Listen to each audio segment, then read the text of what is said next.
Two Scottish knights fought Edward Longshanks, but they had very different ends. The question is, which would you be? If you're interested in the people, places and events in Scottish history, then click the subscribe button at the bottom right of the screen. And if you enjoyed this video, then give it a thumbs up, share it and watch the next one. In the meantime, let me tell you a story. Willliam Oliphant of Dublin is often confused with Willliam Oliphant of Aberdegie, who became governor of Stirling Castle. And don't get me wrong, I can understand why. They had the same name. They were cousins. Their lives had incredible similarities. But their differences chart Scotland's resistance to English invasion and possibly teach you something about yourself.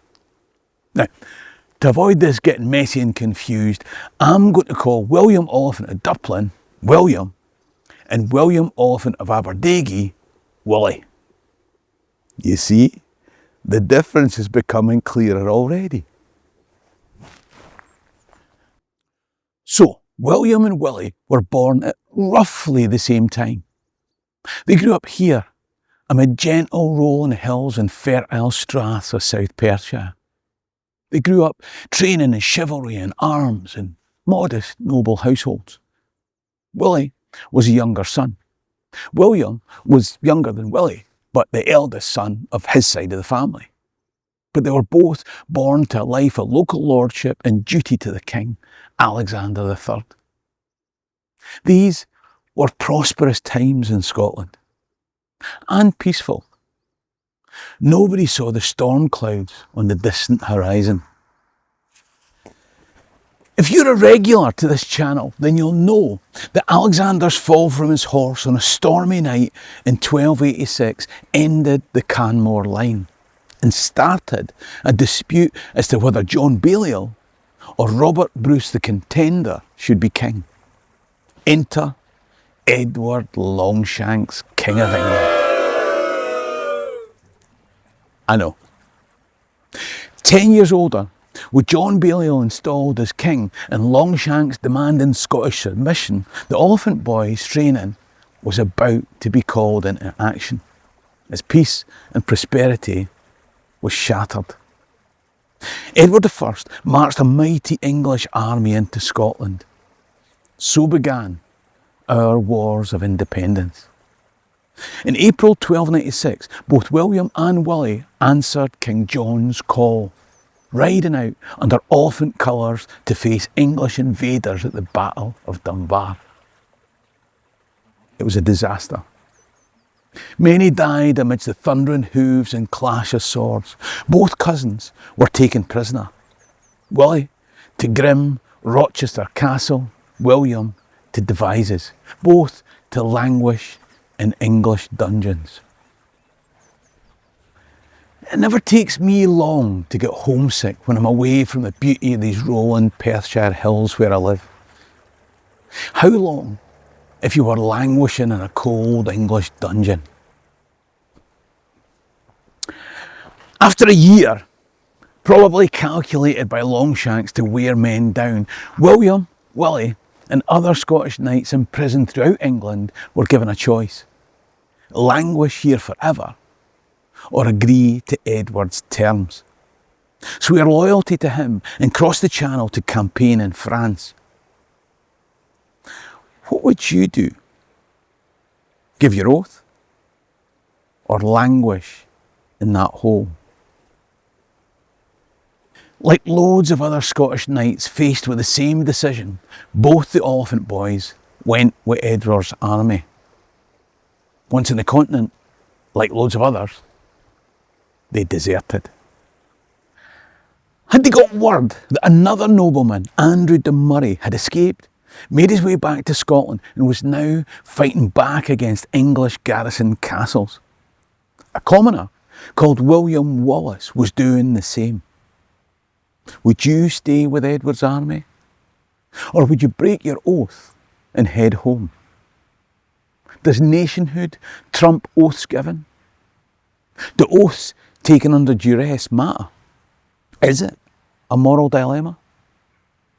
William Wallace and Andrew de Murray had no moral dilemma as they slaughtered English knights who'd ridden from the castle to Stirling Bridge. That castle changed hands several times through the war. By 1299, it was in Scottish hands. Back home, with his cousin William at his side, Willie was given the job of defending it. They were about to face their stiffest test yet. By March 1304, Edward had subdued most of Scotland's castles. All that was left was Stirling. At a parliament in St Andrews, he formally declared the Stirling garrison outlaws and gathered overwhelming forces to crush this last holdout where the saltire flew on castle walls. This was the final showdown. Edward didn't just summon his English troops. No, he insisted that recently subjugated Scottish nobles be there as well. John Cummin, Robert Bruce. What pressure, oaths, choices and moral dilemmas had they faced that they were outside and the Olphants inside?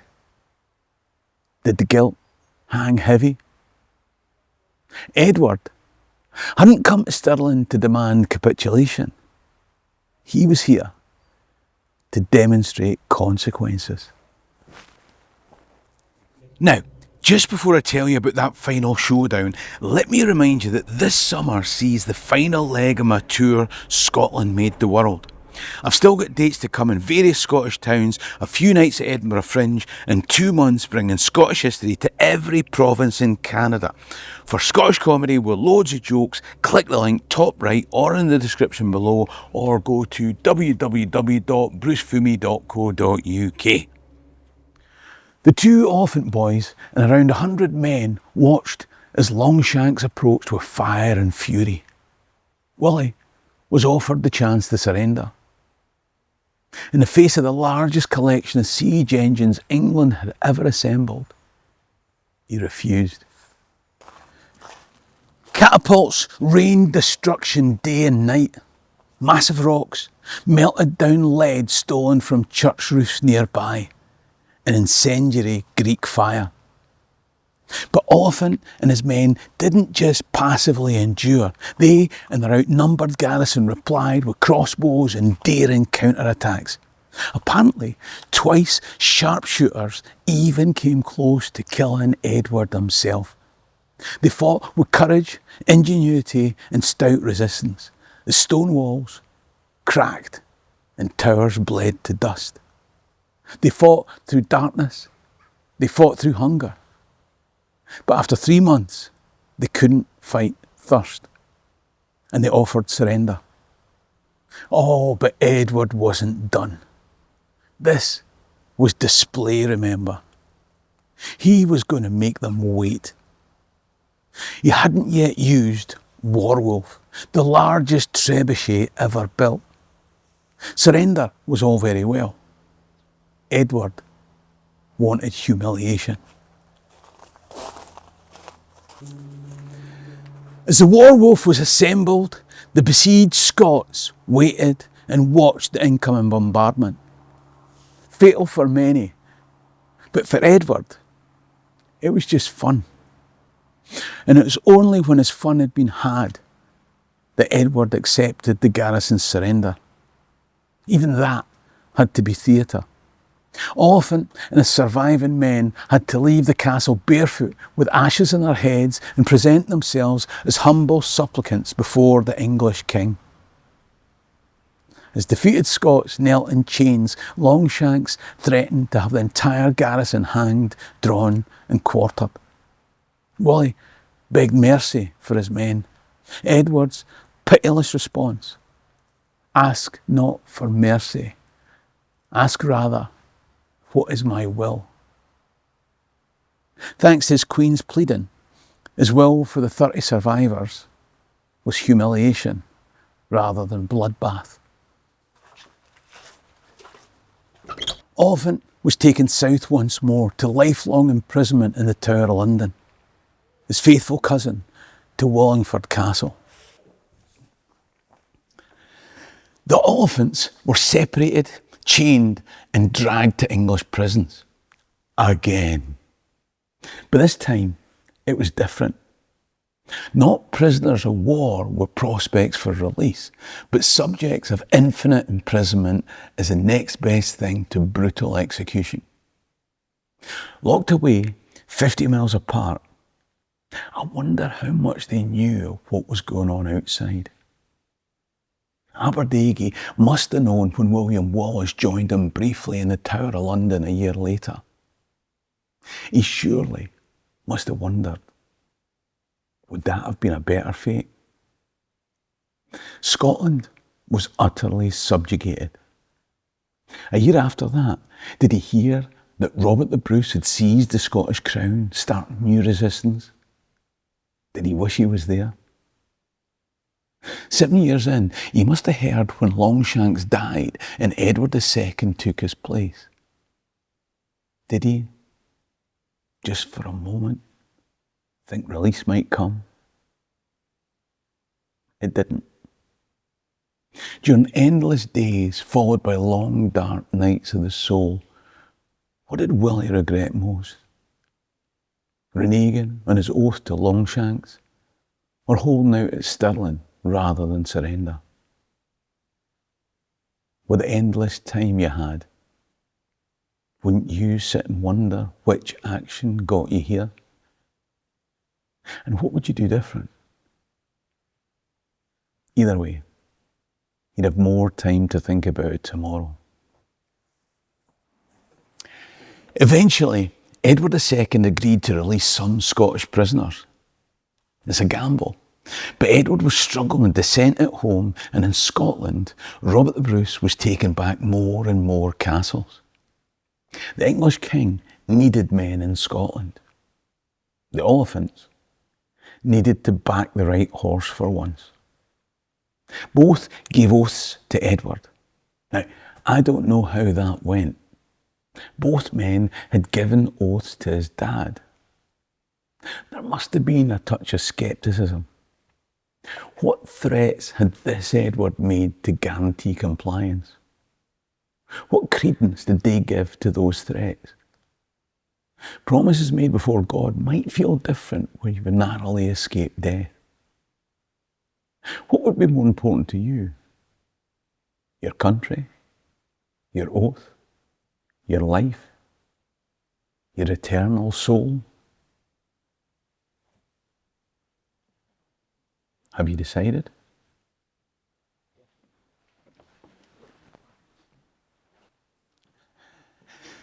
You know that feeling you get when you drive north and you see that sign, "Welcome to Scotland"?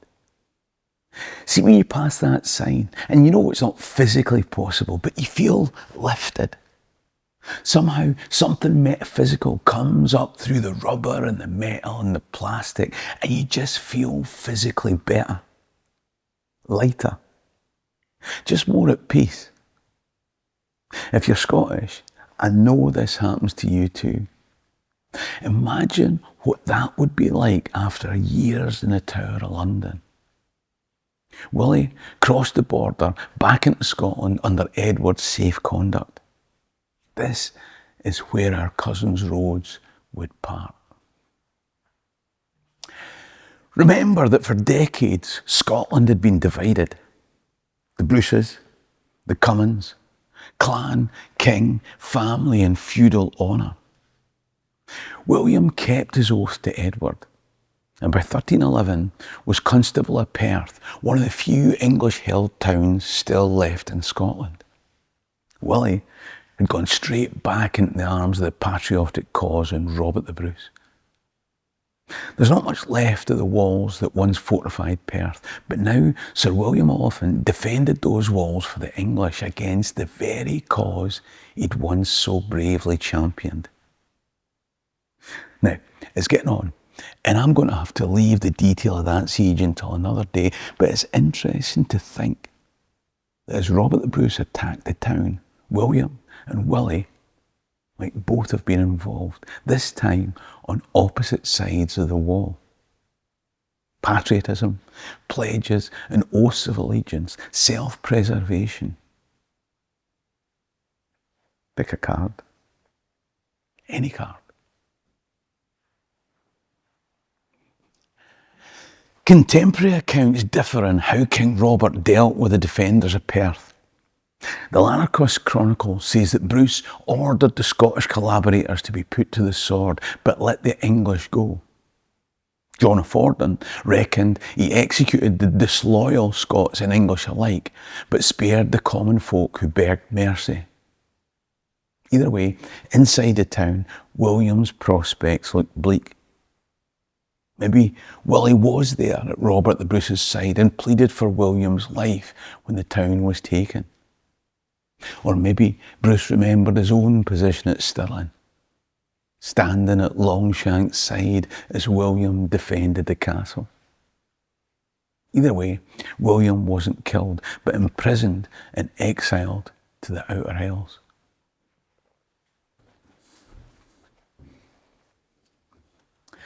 I don't know for sure if Willie was with Robert the Bruce outside the walls at Perth.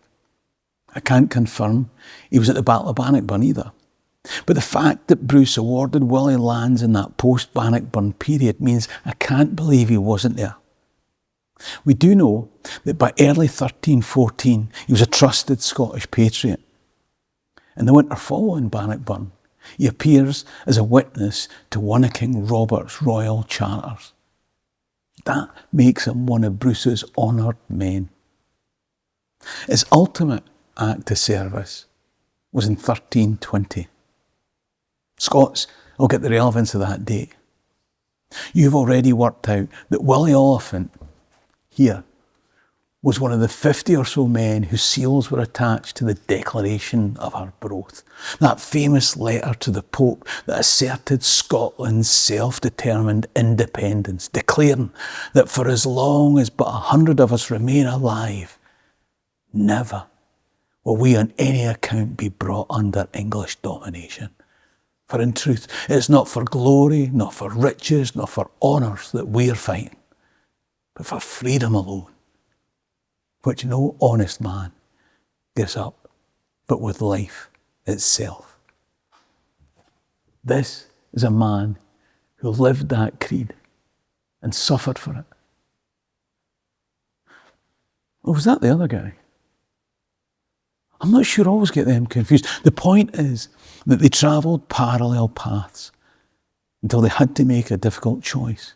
One reneged on his oath to the English king and found patriotic glory immortalised in Scotland's most precious document, died in 1329 and lies here cast in Belgian marble. The other kept his oath, but forsook Scotland and died in island obscurity. We don't even know when. What choice would you have made? Now, if you think that this beautiful marble effigy is more elaborate than you'd expect for a mere Scottish baron in a tiny rural Perthshire church, then you're right. But there's a very good reason that this is ornate marble, and it shows his bond with Robert the Bruce was even closer than I've indicated so far. If you want to find out how, then you'll need to watch the video coming up on screen now. If you enjoyed this video, then hype it, share it, and watch the next one. Support the channel by clicking top right to become a Patreon member or buy me a coffee in the description below.